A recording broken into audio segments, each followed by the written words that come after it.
Allah said, وَلَقَدْ نَعْلَمُ أَنَّكَ يَضِيقُ صَدْرُكَ بِمَا يَقُولُونَ. Saan yung sinabi ng Allah sa Prophet Muhammad SAW? We surely know that you are being hurt of what they say. You see, it is the Prophet, ang pinakamalakas na tao, emotionally, spiritually, physically, pero sinabi ng Allah, alam ko na nasasaktan ka sa kanilang sinasabi. It is the Prophet. Kayo pa kaya, tayo pa kaya ang hindi masasaktan?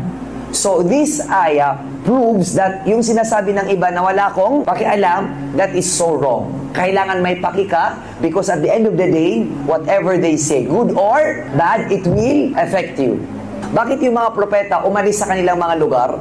Kasi they were affected by how people treated them, by what they hear from the other people. So they were prophets, the strongest of people in mind and in body. So how much more we nowadays? Konting kibot lang, stress ka na.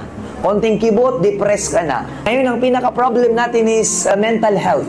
Napaka-fragile natin ngayon. Napaka-sensitive natin ngayon.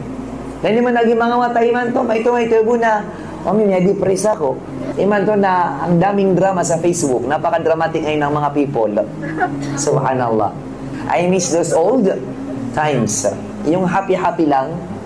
Ngayon lahat na critical. Doon ko niyan pansin na.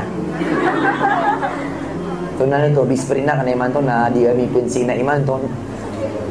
Right? Kahapon bisprin, ngayon kaaway mo na. Dati, yung mga kaibigan sa elementary until high school, until college, until now, kahit may mga anak na still, friends. Ngayon, you change your friends as fast as you change your clothes. Seasonal yung mga friends mo. Ito winter. Ito summer. Ito pagkain. Ito paggala. Ito pag mga seminar. Ito pag marites. Number 1 to. Anong latest? Wala yung through thick and thin. Wala na yun ngayon. Kumbaga kung 10, isa na lang nakikita. Isa, dalawa. At saka yung dalawa, nanganganib pa yun. Kasi affected na rin sila. Bakit sinisin niya ako? Hindi ako nireplyan. I-block kita. Naman na to? Nung una, magde-text ka, magkikita kayo, hindi mo ako ni-reply, tapos 1 month yun. Walang site. Okay, go. Ngayon, hindi mo ko sinisin. Hindi rin kita isisin.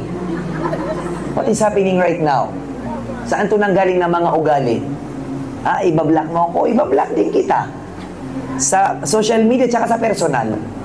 Mag-blockan tayo sa ipagaling na ng block. Napaka-sensitive natin ngayon. Napaka-fragile natin ngayon.